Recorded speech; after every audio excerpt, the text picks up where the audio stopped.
시간이 흐르면 아이는 자라고 연필은 짧아져. 냄비 속 양파는 부드러워지고 손등은 쭈글쭈글 거칠어지지.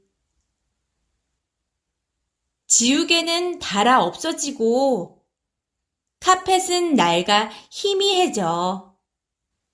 빵은 딱딱해지고 과자는 눅눅해져. 감자는 싹이 나지. 식물은 물이 없으면 시들고 과일은 먹지 않으면 상하지. 앞머리가 자라 눈을 가리고 눈은 곧 어둠에 익숙해져. 바지는 짧아지고 바다는 얕아지지. 어떤 책은 색이 바래어져. 커다란 배가 작아지기도 해. 촌스럽던 것이 멋있어 보이기도 하고 멋있던 것이 우스꽝스러워지기도 하지. 타이어는 닳아서 반들반들, 아저씨는 머리가 반들반들해져. 어떤 치즈는 맛이 좋아지고 어려웠던 일이 쉬워지기도 해. 시간이 흐르면 잃는 것도 있고 때로는 얻는 것도 있어.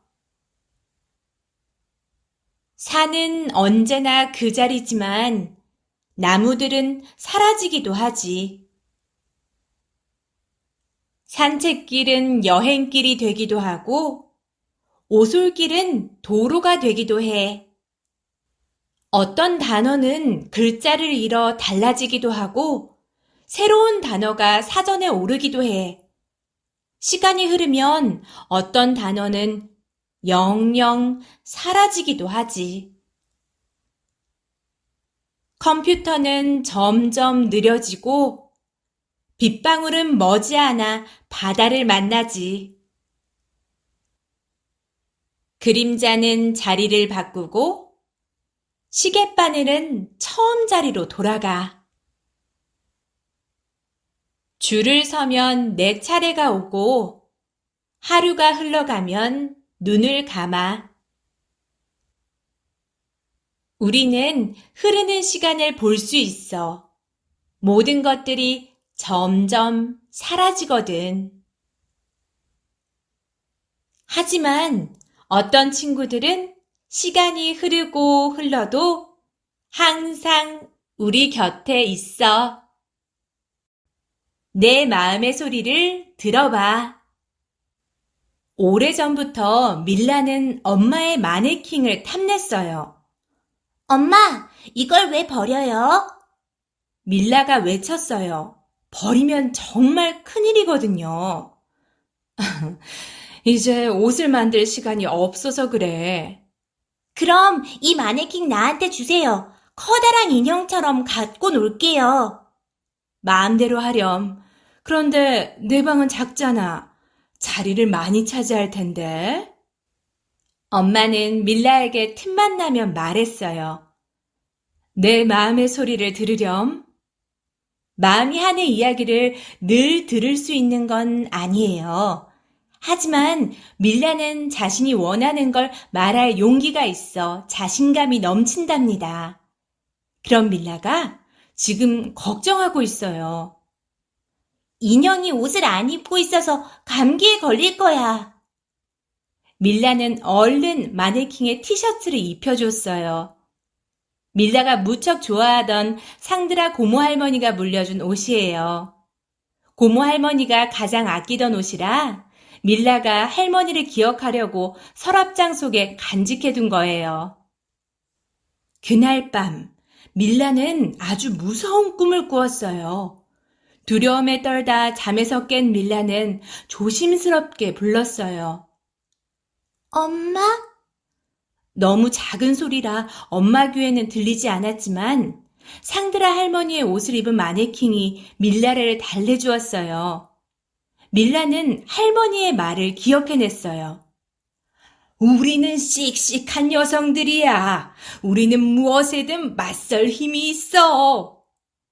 밀라는 그 힘을 찾아보려고 안간 힘을 썼어요. 그 힘은 내 안에 있단다. 다른 데서 찾을 필요 없어. 상드라 할머니가 속삭였어요. 내 마음의 소리를 들으렴.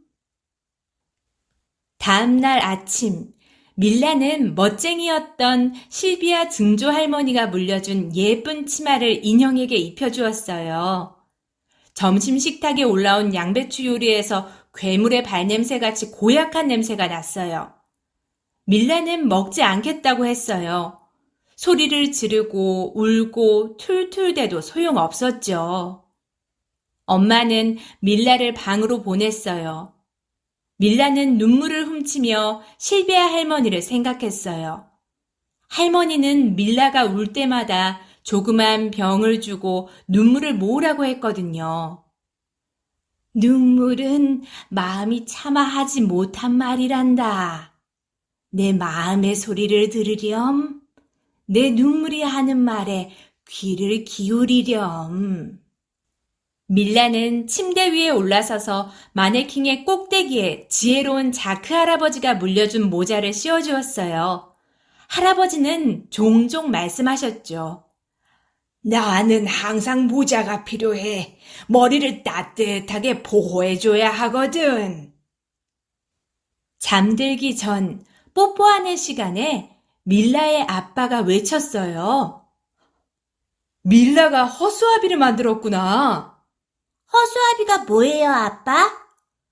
커다란 막대기에 낡은 옷을 입힌 거야. 농부들이 밭 한가운데서 허수아비를 세운단다. 농작물을 먹는 새들에게 겁을 줘서 쫓아내려고 말이야. 하지만 난 누구도 겁주고 싶지 않아요. 내 허수아비는 그저 좋은 추억들을 떠올려주기 위해 있는 거예요. 아주 멋진 허수아비구나. 우리 밀라도 아빠가 너무나 사랑하는 딸이고. 자, 여기 선물을 갖고 왔어. 진짜 어려운 퍼즐이라서 풀려면 머리 꽤나 아플 거야. 밀라가 퍼즐을 살펴보았어요. 난 너무 어려서 절대 다 맞출 수 없을 거야. 그때 자크 할아버지의 모자에 눈길이 갔고 할아버지가 했던 말이 떠올랐어요. 너한테 머리가 있다는 걸 잊지 마. 머리를 잘 사용해야 해. 절대로 가만히 주저앉아 있지 마라. 내 마음의 소리를 들으렴. 내 머리가 하는 말에 귀를 기울이렴. 밀라는 자크 할아버지의 도움을 받아 완성한 퍼즐을 아침 식사 시간에 아빠에게 보여줬어요. 아주 의젓한 표정으로요. 오후에 밀라는 다른 추억들을 찾는 모험을 시작했어요. 옷장을 뒤져서 부모님의 친구인 알리스 아주머니가 준 목도리를 찾아냈어요. 밀라가 아주 좋아했던 알리스 아주머니는 휠체어를 타고 여행을 다니는 걸 좋아했어요.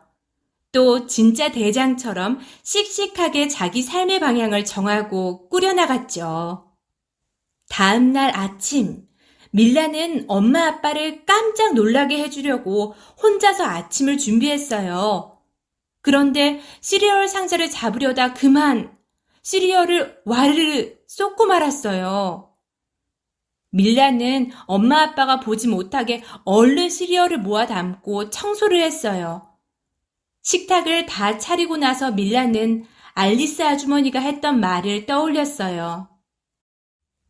언제라도 도움의 손길이 필요하다면 내게도 두 손이 있다는 사실을 먼저 떠올리렴. 내 마음의 소리를 들으렴. 밀라는 계속해서 보물들을 찾아냈어요. 이번에는 농담을 잘하던 샤를 외할아버지의 오래된 허리띠를 옷장 안에서 발견했죠. 밀라가 엄마에게 물었어요. 왜 이 허리띠를 간직하고 있어요? 이걸 보면 웃기거든. 허리띠를 보면 웃기다고요? 아버지가 생각나서 아버지는 언제나 우리에게 웃는 게 우는 것보다 낫다고 말씀하셨단다. 엄마는 웃음을 터뜨렸고 그 웃음은 밀라에게까지 옮겨왔어요. 정말 기분이 좋았어요. 밀라, 너에게 외할머니의 보석들을 보여줬던가? 밀라는 온갖 빛깔의 목걸이, 귀고리, 반지들을 넋을 잃고 바라보았어요. 정말 예뻐요. 엄마는 왜 이것들을 한 번도 하지 않았어요? 내 인형에 걸어보게 몇 개만 빌려줄래요? 물론이지. 하지만 오늘만이야. 댄 아저씨랑 니콜 아주머니 댁에서 저녁을 먹고 난 뒤에 다시 돌려받을게. 약속하지? 밀라는 달려가서 외할머니의 보석들로 마네킹을 꾸며주었어요. 밀라 가족이 저녁을 먹고 집으로 돌아왔어요. 그런데 집의 창문이 활짝 열려 있는 거예요. 집안을 누가 뒤졌는지 온통 엉망이었어요. 엄마! 누가 엄마 비밀 서랍을 뒤져서 보석을 몽땅 가져갔어요. 엄마는 울음기 있는 목소리로 말했어요. 저런. 밀라는 슬펐어요. 모르는 사람들이 집에 들어와 물건들을 훔쳐간다는 사실에 깜짝 놀라기도 했고요.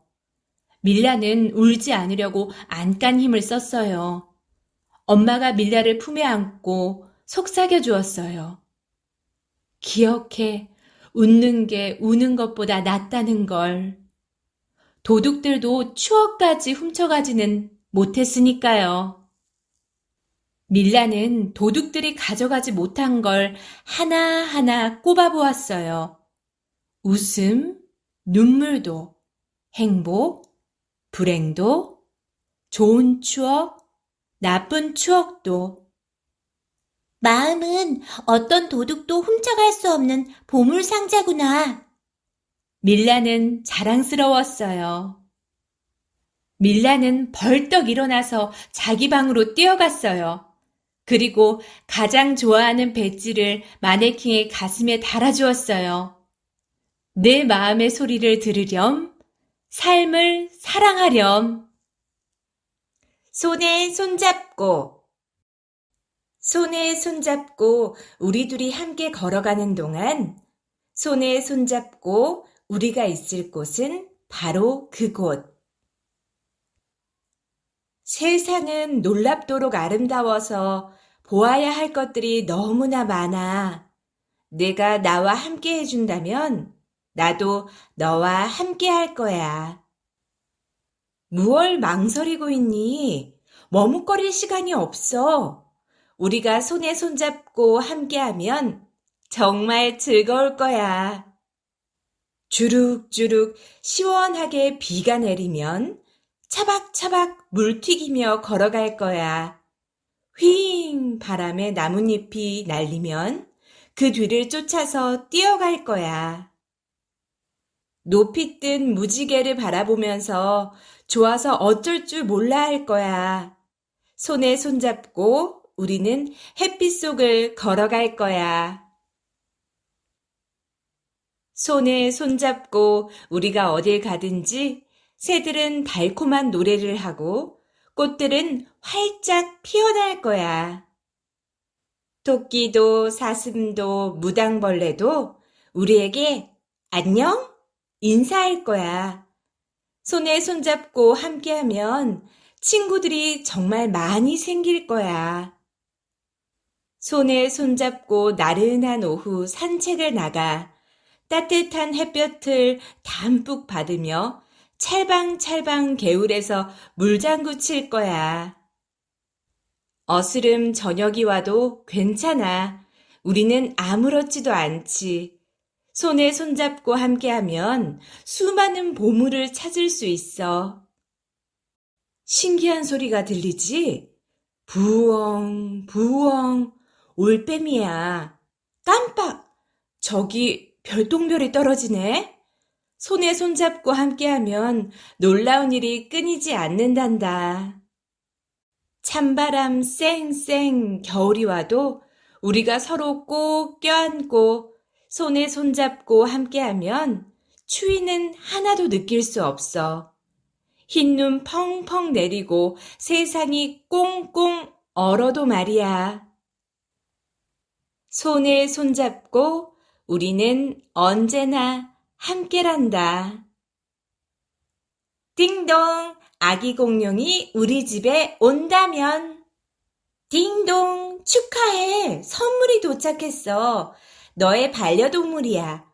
너의 반려동물이 부끄럼을 많이 타는 것 같다고? 그건 걱정하지 않아도 된단다. 곧 껍질을 깨고 나올 테니까. 너의 아기 공룡이 정말 원하는 건 엄마와 함께 있는 것처럼 마음이 편안한 거야. 그러니까 하루를 잘 보낼 수 있도록 충분하고 건강한 아침 식사를 줘야 해. 너의 아기 공룡이 새로운 음식을 낯설어 한다고? 그건 전혀 걱정할 필요 없어. 너의 아기 공룡은 금방 식욕이 왕성해질 테니까. 너의 아기 공룡이 아침을 먹고 나면 잠시도 가만히 있지 않을 거야. 그럼 그건 공원으로 가서 놀고 싶다는 뜻이란다. 그런데 놀다 보면 너의 아기 공룡이 응가마렵다고 할지도 몰라. 그러니까 항상 양동이와 삽을 가지고 다니는 게 좋아. 아마 양동이와 삽으로 충분하지 않겠지만. 공룡들은 대부분 수영을 못해. 그래서 너의 아기 공룡도 분명 물을 무서워할 거야. 그러니까 바닷가나 호수, 강가에서는 놀지 않는 게 좋단다. 대신 작은 연못이나 웅덩이에서 즐거운 시간을 보내렴. 물놀이에 알맞은 옷을 잘 갖춰 입고 말이야. 아기 공룡은 친구들이랑 노는 걸 좋아해. 그러니까 너의 아기 공룡이 새 친구들을 만나서 사귈 수 있게 도와주렴. 아마 너의 아기 공룡보다 우정을 소중하게 생각하는 친구는 없을 거야. 우정을 위해 무엇이든 나눌 테니까. 규칙적으로 먹이를 주는 것도 잊으면 안 된단다. 너의 아기 공룡은 식사 시간에 무척 흥분할지도 몰라. 하지만 내가 조용하고 차분하게 대하면 너의 아기 공룡도 얌전해질 거야. 온종일 공원에서 놀고 나면 너의 아기 공룡이 피곤해서 아함 하고 하품을 할 거야. 그러니까 적당한 시간이 되면 집으로 돌아가렴. 참, 집으로 돌아가면 잊지 마. 너의 아기 공룡에게 꼭 해줘야 할 일이 있거든. 먼저 맛난 저녁을 먹고 나서 쓱쓱 싹싹 깨끗이 목욕을 시켜줘야 해. 기분이 좋아질 만큼 따뜻한 물에서 보글보글 비누거품은 적당히 내는 게 좋단다. 깨끗이 목욕하고 나면 동화책을 읽어줘. 하지만 너무 신나는 이야기는 고르지 않는 게 좋아. 너의 아기 공룡이 밤새 놀고 싶어 할 테니까. 쉿! 너의 아기 공룡과 책을 읽을 땐 최대한 차분하고 조용히 얘기하렴. 그리고 꼭 기억해 줄래? 진정 사랑하는 마음으로 돌보면 너의 아기 공룡은 분명히 평생 좋은 친구가 되어줄 거야. 위대한 식탁.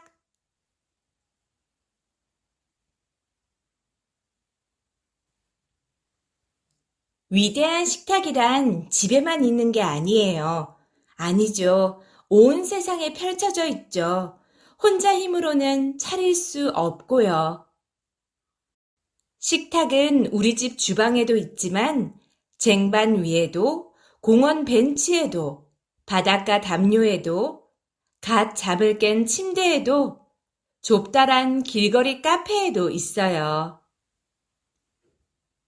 시골 축제마당 중간중간이나 태풍 피해 대피소 한 구석이나 개울가 텐트나 캠핑장 모닥불, 식구들이 온기 나누는 어디에나 있어요.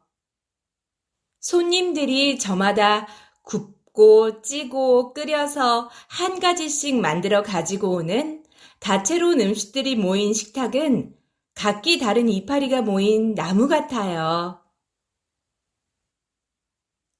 그런 식탁에서는 먹고 싶은 음식은 뭐든지 양껏 먹어도 된답니다. 밥 한 숟갈, 빵 한 조각, 그것만 주고 돌려보내는 사람은 아무도 없어요. 위대한 식탁은 나무 같아요. 이파리가 하나씩 늘어나다가 가지가 자꾸만 뻗어가면서 사람들을 점점 더 불러들여요. 식탁보에서 활짝 피어난 꽃은 사람들 무릎까지 덮어주어요. 아무도 모르게 익어가는 열매는 나무의 뿌리, 온 세상 지도랍니다. 어디서나 땅은 넉넉히 내어주고 사람들은 정성껏 심고 가꾸죠. 우리 아이들의 아이들도 풍성한 지구를 나눠 가질 수 있도록. 들고 나는 바닷물도 작은 식탁이에요. 물속에서 날마다 잔치가 벌어지거든요. 맑은 물을 내주는 개울도 호수도 생명이 가득한 식탁이에요. 주위 사람들을 둘러보세요. 축하할 일은 언제든지 있어요. 아기 탄생, 결혼식, 오랜만에 만난 친구, 잔치 주인이 될 수도 손님이 될 수도 있어요. 식탁머리 인사말을 새겨들어 보세요. 그건 그냥 의례적인 인사가 아니에요. 말로 다할 수 없는 감사함이 사람들 얼굴에 떠오르는 걸 보세요. 다음번 식탁에 앉을 때에는, 위대한 식탁을 대할 때에는 충분히 먹지 못한 어떤 사람을 마음속 옆자리에 앉혀보세요. 배가 고프신가요? 이리 오세요. 의자 하나 가지고 다가오세요. 우리가 조금씩 당겨 앉을게요. 함께 나눌 자리는 언제든 있답니다. 달님을 위하여. 해리엇이 저녁을 먹으러 내려가자 부모님이 말씀하셨어요. 언젠가는 너도 큰 오케스트라에서 첼로를 연주할 거야. 생각만 해도 멋지지 않니? 해리엇은 펭귄처럼 턱시도를 차려입은 수많은 사람을 상상했어요. 그러자 손바닥에 땀이 나고 얼굴이 달아올랐죠. 아니요, 별로 좋을 것 같지 않아요. 해리엇은 한숨을 푹 쉬며 말했어요. 해리엇은 입을 꾹 다물고는 접시에 있는 완두콩을 줄 맞춰 늘어놓았어요. 해리엇이 가만히 눈을 감으니 이번에는 부모님이 펭귄으로 바뀌었어요. 마음이 답답해진 해리엇은 방으로 돌아가고 싶었어요. 먼저 일어나도 될까요? 해리엇은 조심스럽게 일어나 방으로 올라갔어요. 해리엇은 큰 오케스트라에서 연주하고 싶지 않았어요. 첼로는 혼자 연주하고 싶었죠. 해리엇이 혼자 있을 때 해리엇의 방은 탁자, 의자, 찻잔, 벽난로가 있는 완벽한 작은 집으로 바뀌어요. 해리엇은 마음속으로 무엇이든 만들어낼 수 있거든요. 사방이 조용해지면 해리엇은 첼로를 켜려고 활을 들어요. 그런데 후, 후, 후. 시끄러운 올빼미 소리에 해리엇이 창밖으로 고개를 내밀고 말했어요. 좀 가줘. 혼자 있고 싶어. 그러고는 다시 아무 일 없었던 것처럼 앉아서 활을 들었어요. 그런데 후! 후! 또다시 시끄럽게 오는 올빼미 소리에 이번에는 해리엇이 찻잔을 집어들어 창밖으로 던졌어요. 갑자기 날아온 찻잔에 놀란 올빼미는 밤하늘로 날아가 버렸어요. 해리엇은 올빼미를 다치게 할 마음은 없었어요. 혼자 있고 싶었을 뿐인데. 해리엇은 자리로 돌아왔어요. 그리고 다시 연주에 생각을 집중하기로 했어요. 바로 그때였어요. 갑자기 해리엇의 작은 집이 연기로 가득 차 버렸어요. 해리엇은 얼른 양동이에 물을 가득 담아 불에다 끼얹었어요. 그러고는 밖으로 뛰쳐나갔죠. 안녕. 어디선가 들려오는 목소리에 고개를 드니 달림이 굴뚝에 있었어요. 누구세요? 왜 내 굴뚝에 앉아 있어요? 해리엇이 물었어요. 달림이 대답했어요. 여기에 내 몸이 끼어버렸어. 왜 몸이 끼었는데요? 해리엇이 물었어요. 달림이 말했죠.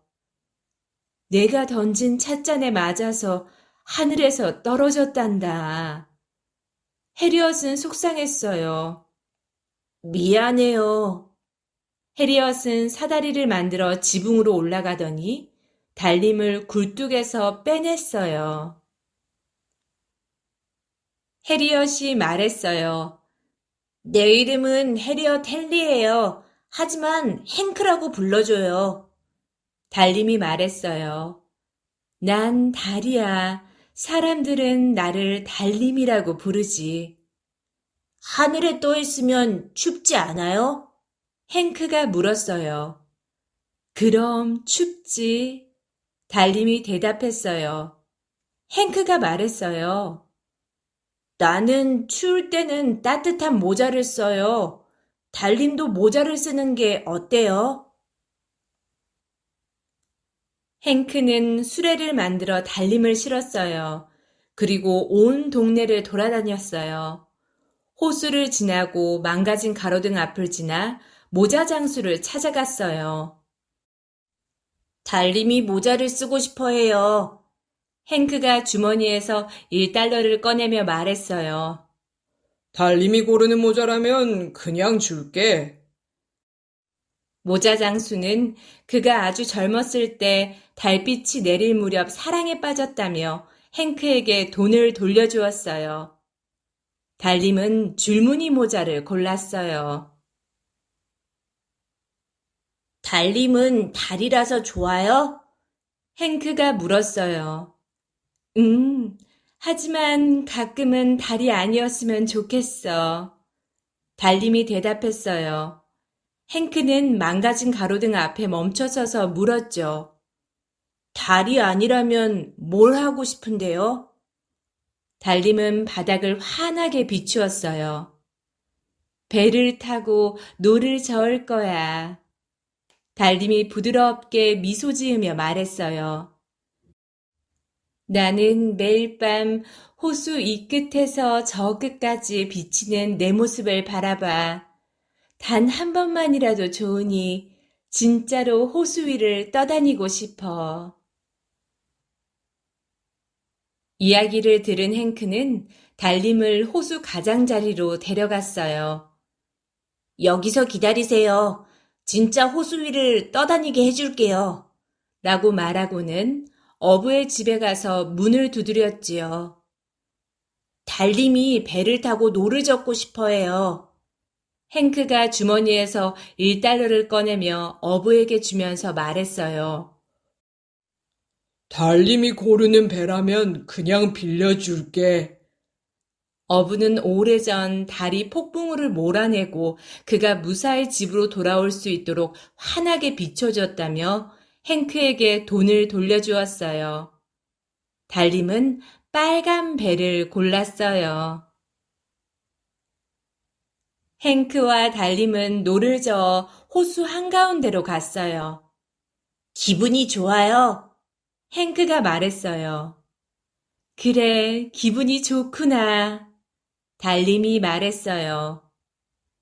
노를 저을 때 물에서 나는 소리가 좋아. 저 멀리 들려오는 부표 종소리도 좋고, 너는 참 좋겠구나. 아래 세상에는 음악이 아주 많잖니? 내가 있는 하늘은 정말 조용하단다. 이제 집으로 돌아갈 때가 된 것 같구나. 달님이 말했어요. 달님은 은은하고 서늘한 달빛을 가만히 물에 들이웠어요.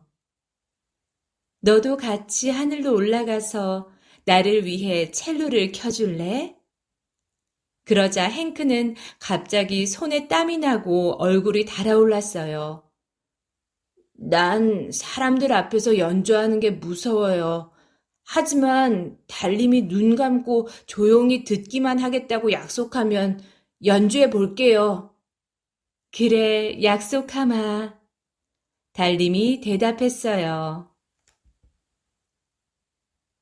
행크는 달님을 부둣가에 살며시 두고 말했어요. 여기서 기다리세요. 행크는 수레를 끌고 다시 어부를 찾아갔어요. 그물을 좀 빌려주실래요? 그 다음 수레를 끌고 다시 모자 장수를 찾아갔어요. 모자를 하나만 더 주실 수 있나요? 마지막으로 수레를 끌고 올빼미를 찾아갔어요. 아까는 널 무섭게 해서 미안해. 달님이 집에 돌아가는 걸 도와주면 좋겠어. 좋아. 올빼미가 대답했어요. 모든 올빼미는 달과 친구거든요. 올빼미가 다른 올빼미들을 데려왔어요. 행크는 첼로를 가져왔어요. 모두 다 같이 달님을 조심스럽게 들어서 집으로 데려다 주었어요. 고마워, 올빼미들아. 행크가 말했어요. 모두 조용해지자 행크는 첼로를 연주했어요. 오로지 달님을 위한 음악이었어요. 5분만, 딱 5분만 더. 시간은 알쏭달쏭 재미있어요. 우리 아빠는 맨날 시간이 어쩌고 저쩌고 해요. 하지만 시간이라면 내가 아빠보다 더 잘 알고 있어요. 왜냐고요? 나는 매일 아침마다 아빠 방으로 가서 아빠, 이제 일어날 시간이에요! 하고 큰 소리로 깨우거든요. 그럼 우리 아빠는 언제나 이렇게 말해요. 5분만, 딱 5분만 더. 우리 아빠는 5분이 짧다고 생각해요. 하나도 짧지 않은데 말이에요. 5분은 엄청 길어요. 얼마나 많은 일을 할 수 있는데요. 나랑 동생은 5분 동안 아빠를 위해 아침 식사를 준비할 수도 있어요. 얘들아, 시간 없어. 서둘러라. 우리 아빠는 맨날 이렇게 말해요.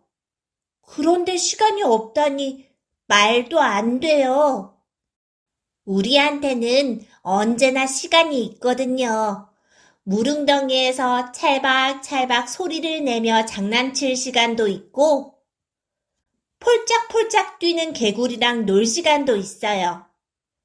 휙휙 공중으로 물건을 던져 받을 시간도, 짹짹 노래하는 새들을 구경할 시간도 있답니다. 거봐요. 내가 아빠보다 시간에 대해 더 잘 알죠? 우리 아빠는 시간에 대해 잘 모르는 것 같아요. 늘 1시간이 엄청 길다고 하는데 그렇지 않거든요. 친구들이랑 놀면 1시간은 후딱 지나가 버려요. 조금 놀만 하면 끝나버린다니까요. 그런데도 아빠는 항상 이렇게 말해요. 이제 갈 시간이야. 나는 아직 집에 가고 싶지 않은데 말이에요. 우리 아빠는 시계를 보며 깜짝깜짝 놀라곤 해요. 하지만 나는 절대 놀라지 않아요. 무얼 할 시간인지 잘 알고 있거든요. 지금은 수영을 배우러 얼른 가야 할 시간이고, 이제는 그냥 집으로 돌아가야 할 시간이라는 것을요. 거봐요. 내가 아빠보다 시간에 대해 더 잘 알죠? 우리 아빠는 진짜 아무것도 모르는 것 같아요. 아빠랑 놀고 싶은데 소파에 기대어 이렇게 말하거든요. 지금은 아빠가 조용히 있을 시간이야.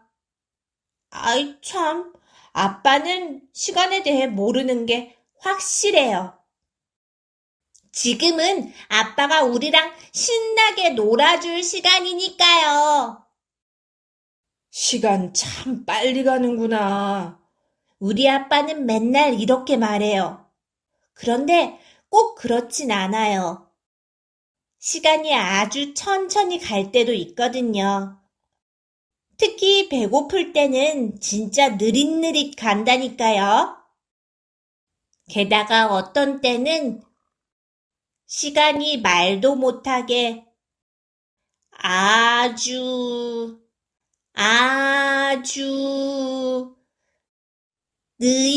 느릿느릿 간답니다.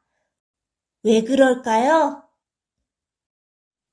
시간은 알쏭달쏭 재미있어요. 우리 아빠는 맨날 시계를 보며 안절부절 못해요. 그래도 내가 아빠보다 시간에 대해 훨씬 더 잘 알고 있답니다. 그런데 매일 밤 잠자리에 들 때가 되면 그렇지 않은 것 같아요. 얘들아, 그림책 읽을 시간이야. 하며 아빠가 딱 오거든요. 왜 그런지 이때만은 아빠가 나보다 시간을 더 잘 아는 것 같아요. 그리고 우리가 자꾸만 아빠한테 조르게 된답니다. 아빠, 5분만, 딱 5분만 더 읽어주세요. 그러면 아빠랑 더 오래오래 함께 할 수 있으니까요. 나에게 정말 고마워. 이봐, 고마워. 넌 나를 미소 짓게 하고 깔깔 웃게 해. 발가락들아, 고마워. 꼼지락꼼지락 잘 움직여 주어서. 손가락들아, 고마워. 나는 너희와 함께 많은 것을 할 수 있어. 손아, 고마워. 잡고 만지고 느낄 수 있게 해주어서. 귀야, 고마워. 내게 여러 가지 즐거운 소리를 들려주어서. 누나, 고마워. 넌 예쁜 색깔과 멋진 세상, 내 모습을 볼 수 있게 해주지. 난 내 모습이 참 좋아. 머리야, 고마워. 넌 항상 재밌는 생각이 나게 해주잖아. 팔아, 고마워. 내 덕분에 친구를 꼭 안아줄 수 있어. 코야, 고마워. 넌 향기로운 냄새를 맡게 해주잖아. 혀야, 고마워. 넌 다양한 맛을 느낄 수 있게 도와주지. 다리야, 고마워. 귀여운 강아지의 포근한 잠자리가 되어주어서. 입술아, 이야, 고마워. 너희들 덕분에 나는 맛있는 음식을 냠냠 먹고 마실 수 있어. 모두 모두 정말 고마워. 그리고 무엇보다 마음아, 고마워. 나를 사랑하게 해줘서. 내가 왜 파란색으로 그리냐고? 빌리와 베트는 단짝 친구야. 둘은 뭐든지 함께해. 그 중에서 함께 그림 그리는 걸 가장 좋아해. 그런데 어느 날 베트가 사라졌어. 쪽지만 두고 가버린 거야. 내 친구 빌리에게 한동안 내가 어딜 가 있어야 해. 정말 미안해. 너의 단짝 친구 베트가. 빌리는 단짝 친구가 옆에 없으니 우울해졌어. 우울한 기분은 파르스름한 멍처럼 점점 번져갔어. 그림을 그리면 기분이 나아질 거야. 빌리가 말했어. 빌리는 가장 먼저 바나나를 그렸어. 파란 바나나를. 오렌지도 파랗게 그렸어. 나무도 파랗게 그렸어. 이뿐이 아니야. 빌리는 모두 다 파란색으로 그렸어. 베트가 있던 자리에는 커다랗고 파란 웅덩이가 생겼어. 그러던 어느 날 부엉이와 고양이가 초상화를 그려달라고 왔어. 베트는 어디 있지? 그리고 그림이 왜 전부 파란색이야? 대체 어떻게 된 거지? 새들이 속삭였어. 왠지 이상해. 부엉이가 바르르 떨었어. 고양이는 새로 사온 초록색 모자를 쓰고 빨간색 넥타이를 맸어. 자, 이제 날 그려줘. 하지만 고양이는 살짝 불안해 보였어. 빌리는 고양이를 그렸어. 어떡하지? 이제 내 차례야. 부엉이는 조마조마했어. 빌리는 부엉이도 그렸어.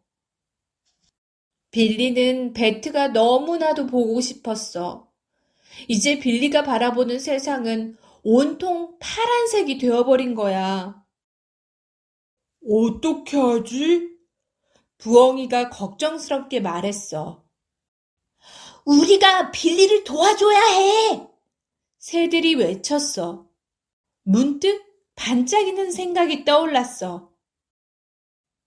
빌리야, 내가 꼭 봐야 할 게 있어. 새들은 빌리를 데리고 문으로 폴짝폴짝 갔어. 깊고 검푸른 어두운 밤, 빌리는 친구들을 따라 끝없이 걸어갔어.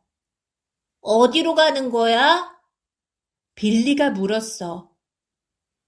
아직도 멀었어?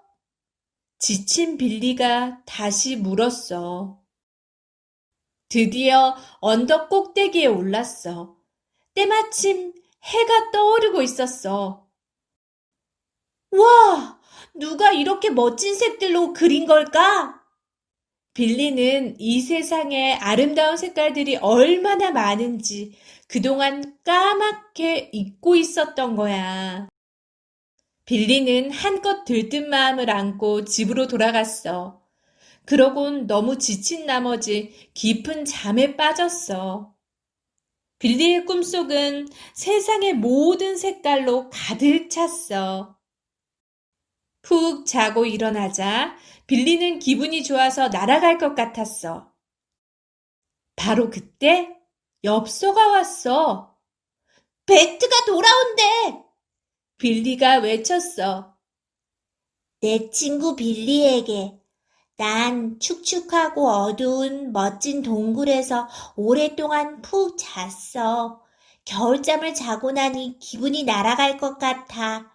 정말 내가 보고 싶었어. 이제 집으로 돌아가는 중이야. 단짝 친구 베트가. 예술가 빌리. 행복시 미소로 이길 한국. 빌리가 문을 여니 베트가 서 있는 거야. 내 엽서 받았니? 베트가 물었어. 모든 친구들이 찾아왔어. 돌아온 베트를 환영하며 다 함께 큰 파티를 열었지. 베트야, 환영해. 이제 빌리의 세계는 다시 세상의 모든 색으로 넘쳐나. 풀밭을 초록색으로 그리고 오렌지를 주황색으로 그리고 바나나를. 그런데 바나나가 꼭 노란색이란 법은 없잖아. 원하는 색깔로 그리면 되는 거지.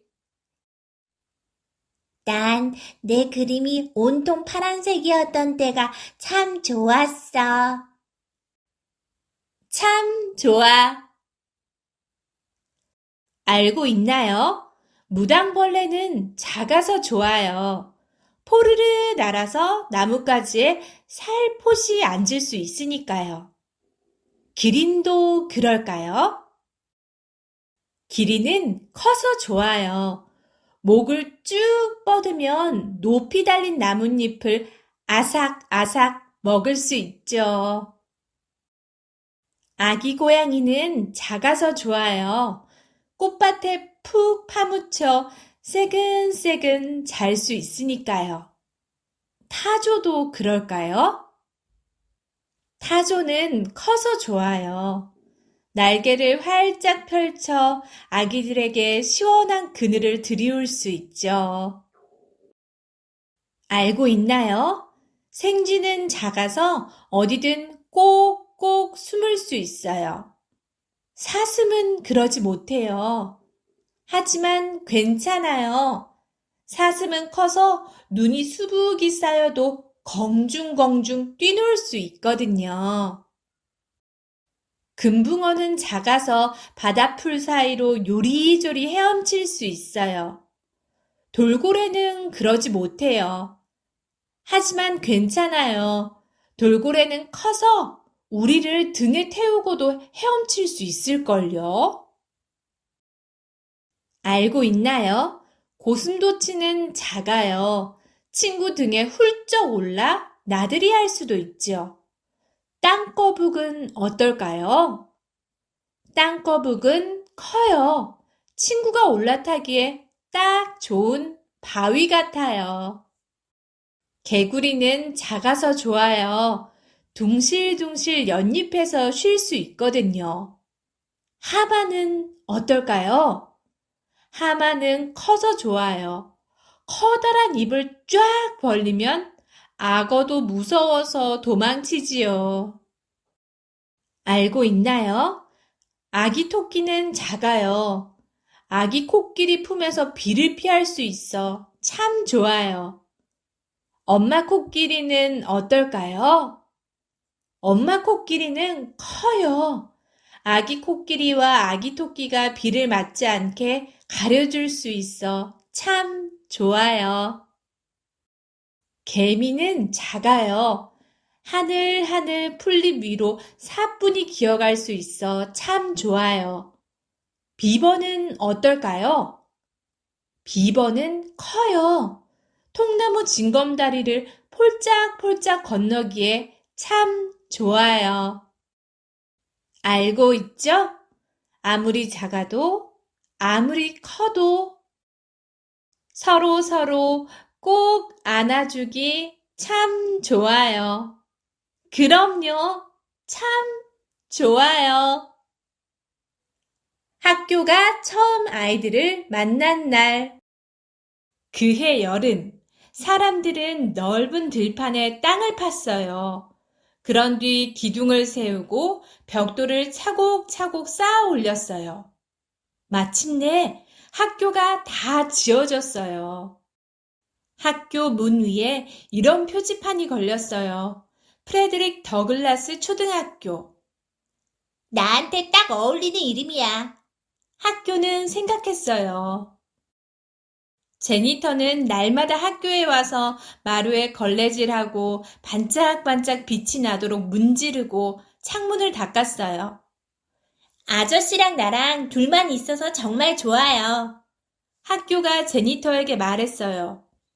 우리 둘만 있는 시간도 금방 갈 거야. 곧 선생님들이 오시고 아이들이 바글바글 할걸? 제니터가 말했어요. 학교는 움찔했어요. 아이들이요? 온갖 아이들이 다 오지. 와서 놀기도 하고 공부도 할 거란다. 아저씨도 같이 있을 거죠? 학교가 말했어요.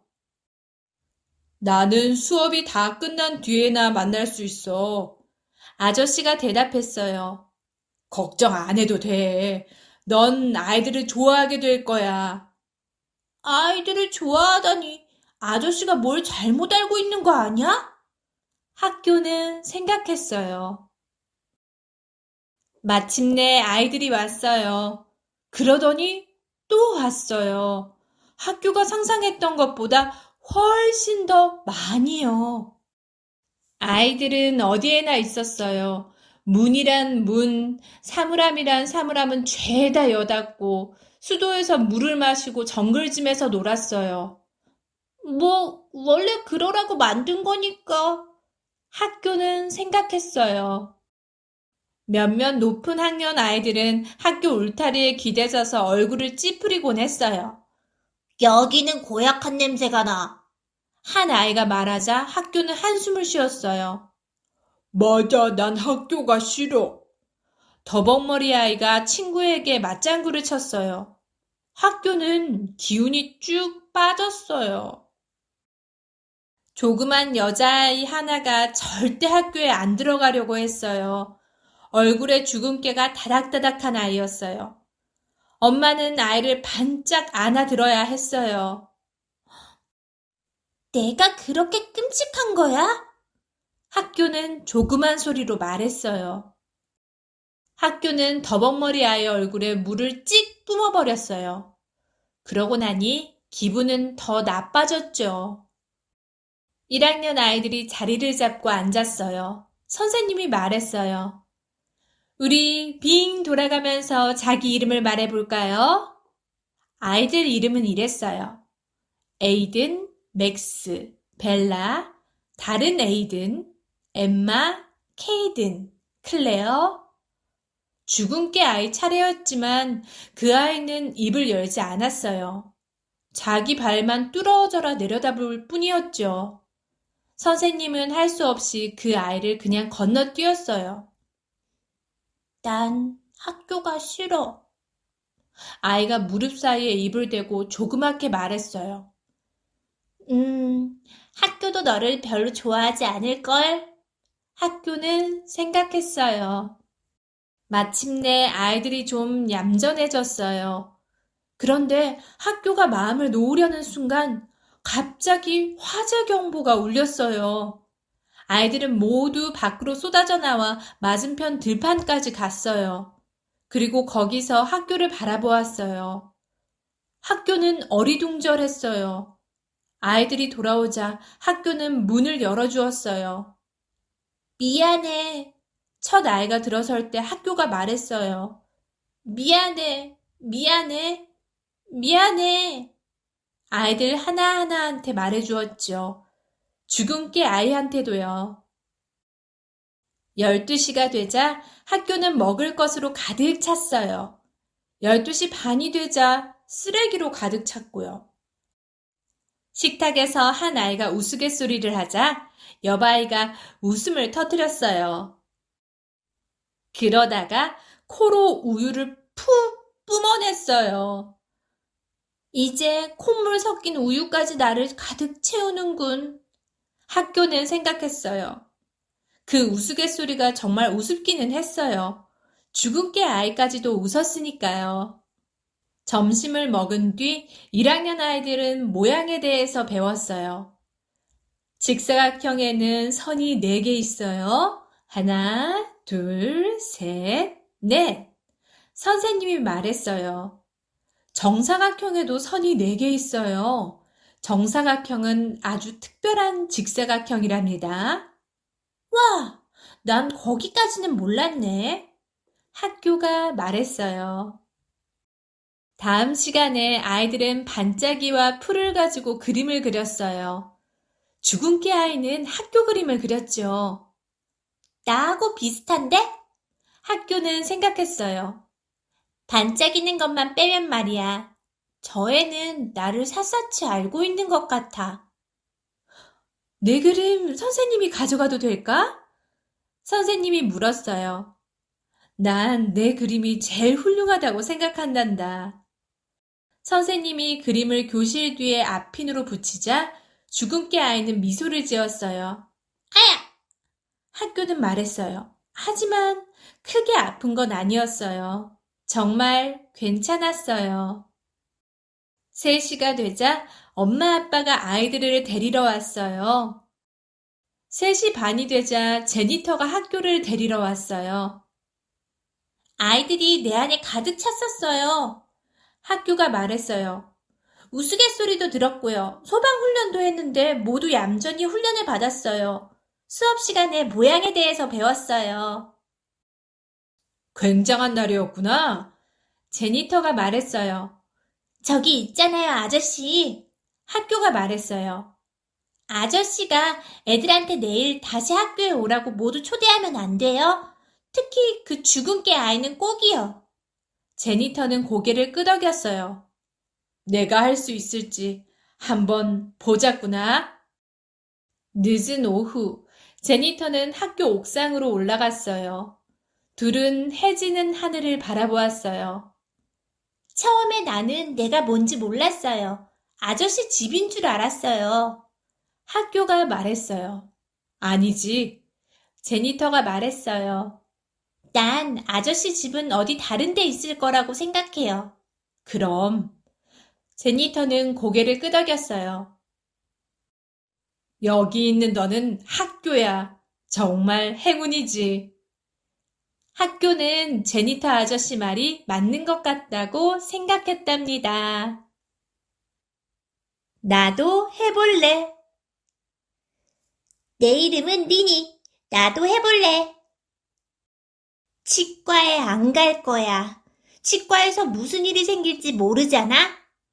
생각만 해도 가기 싫어. 치과에 가면 이가 깨끗해지고 천장에서 TV도 나온대. 내 이가 깨끗해져야겠지? 좋아, 치과에 가볼래. 안 먹을 거야.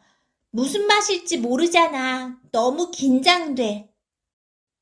아빠가 이건 호박파이래. 내가 좋아하는 아이스크림이랑 같이 먹으면 맛있을 거야. 좋아, 먹어볼래. 모르는 사람한테는 인사 안 할 거야. 처음 보는 사람에게 인사하는 건 너무 쑥스러워. 사람들은 그렇게 무섭지 않을 거야.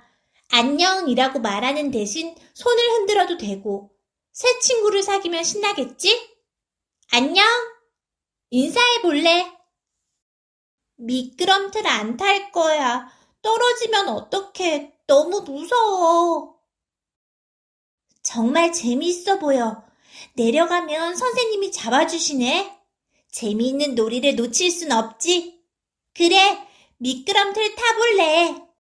새 신발 안 신을 거야. 내 발에 안 맞으면 어떡해? 신을까 말까? 알록달록 새 신발을 신으니 날아갈 것 같아. 새 신발 신고 쌩쌩 달려볼까? 좋아, 새 신발 신어볼래. 머리카락 자르러 안 갈 거야. 미용실은 어떤 곳일까? 너무 걱정돼. 우와, 미용사 언니가 친절하네. 머리카락이 자꾸 엉키니까 조금만 잘라볼까? 그래, 한번 해볼래. 지퍼 안 잠글 거야.